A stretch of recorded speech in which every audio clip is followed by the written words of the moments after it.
The slope and deflection of determinate beams by conjugate beam method. Theorem number 1 for slope.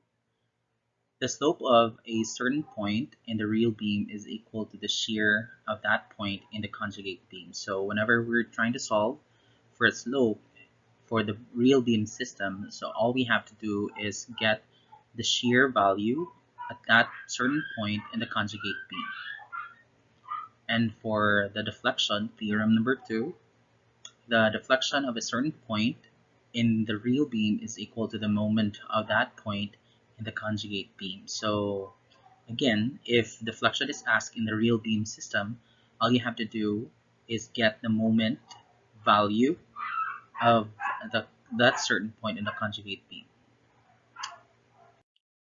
So properties of conjugate beam.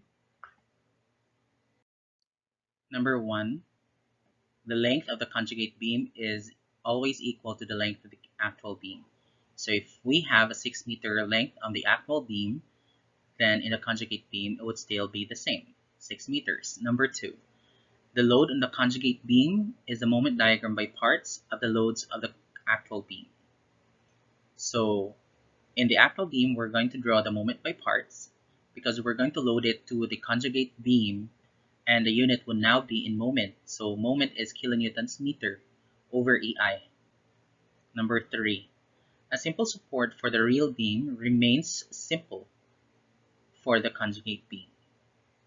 And then for number 4, a fixed end for the real beam becomes free end for the conjugate beam, and it's vice versa.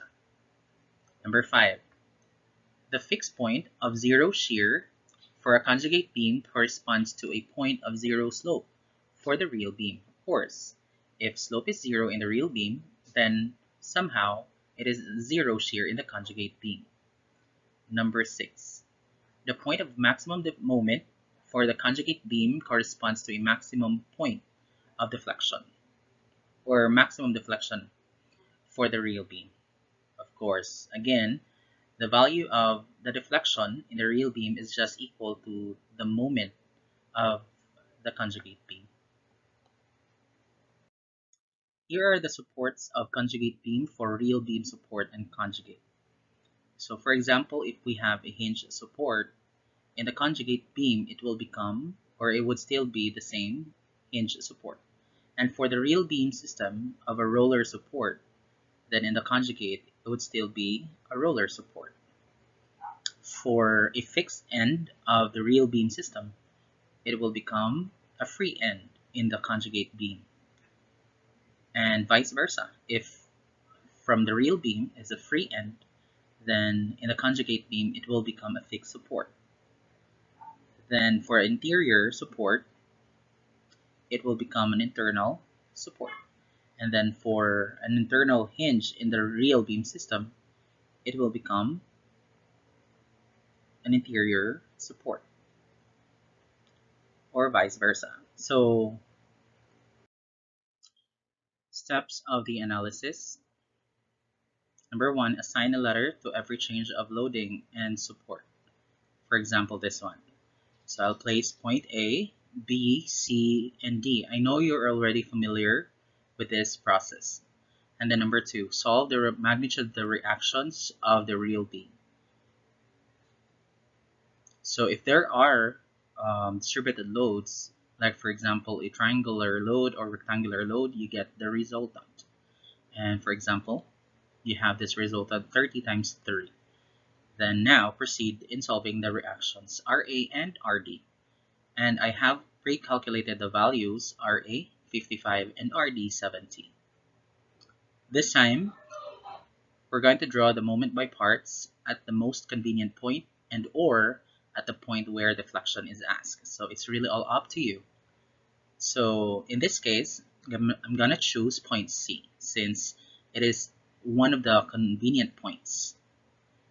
So drop down a line for the estimation of the deflection. Anyway, if you're gonna choose a point of deflection, then you may do so. But make sure that it will not compromise the diagram of your moment by parts. Then drop down a line for the moment by parts. Then here, we can now proceed in drawing the moment by parts. For 55 kilonewtons, it will become a first degree line, and the value is 55 times 2, so that's 110. And then for 70, you are going to multiply that with 3, so you will have 210 for the first degree line. And then for 35 kilonewtons, it will still be a first degree line, and the value is 35 times 1.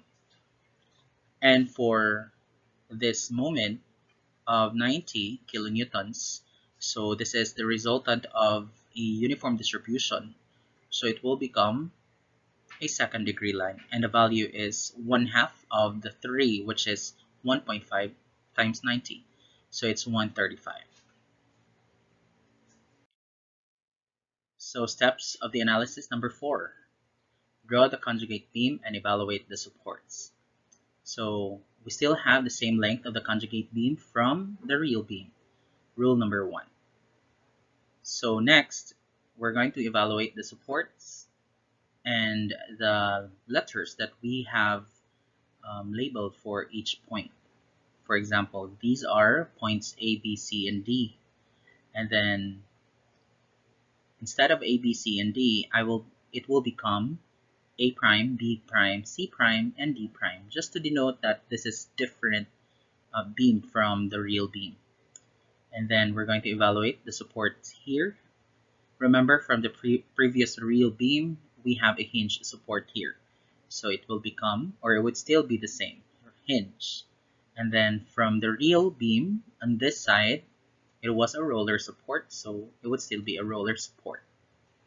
And then what we're going to do now is copy the moment by parts that we have done from the previous steps. So load the moment diagram by parts to the conjugate beam. And rule of signs: upward direction for positive moment and downward if otherwise. So remember this.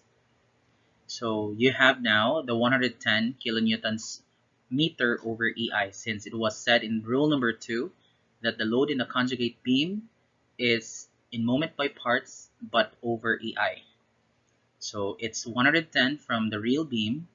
In the conjugate beam, it would now 110 times, or 110 with its moment unit, kilonewtons meter over EI, together with 210 and 35 and 135. Then rules of sign, of course, if the moment by parts is found above the zero moment line, they are considered positive, and negative kung nasa ubos sa zero moment line, like this one. For 110 and 210, they're all upward. For 35 and 135, they are downward. And also, you get the resultant for each diagram. So for this 110, all you have to do is get the area of this triangular load, 110 times 2 and 1/2. So it will become still 110. Also, the 210, and the resultant will become 315. So it's 210 times 3 times 1/2. And then for the 35 kilonewtons meter, so the resultant will become 17.5. So 1/2 of 35 times 1. And then for this 135, this is a spandrel.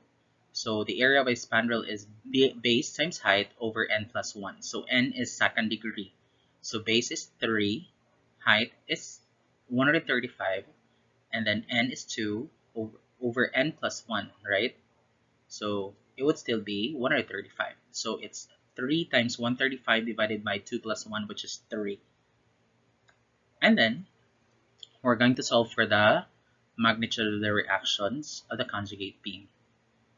Remember that the loads are not the same anymore, so we have to solve again the reactions.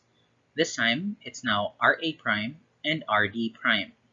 So again, This is just to denote that these reactions are not the same from the real beam. And I have already pre-calculated also the values of RA prime and RD prime. 134.25 over EI for RA prime and 138.25 for RD prime. Next is we're going to solve the shear and moment of the conjugate beam by cutting it through the points at which slope and deflection are asked in the real beam. So we're going to cut through the beam to get the values of the shear and moment kung asa gipangita ang slope and deflection respectively. Okay, again, shear is equal to the slope in the real beam, and moment from the conjugate beam is also equal to the deflection of the real beam. Like for example, if the deflection is asked at point B, all you have to do is cut through here and get the moment. And also, if the slope is to be asked at point C, then you have to cut through that and you get the shear value. So summation of forces vertical. Or anywhere on the point or anywhere on the beam, you can get the values of the shear and moment. Let's proceed to our example number 1.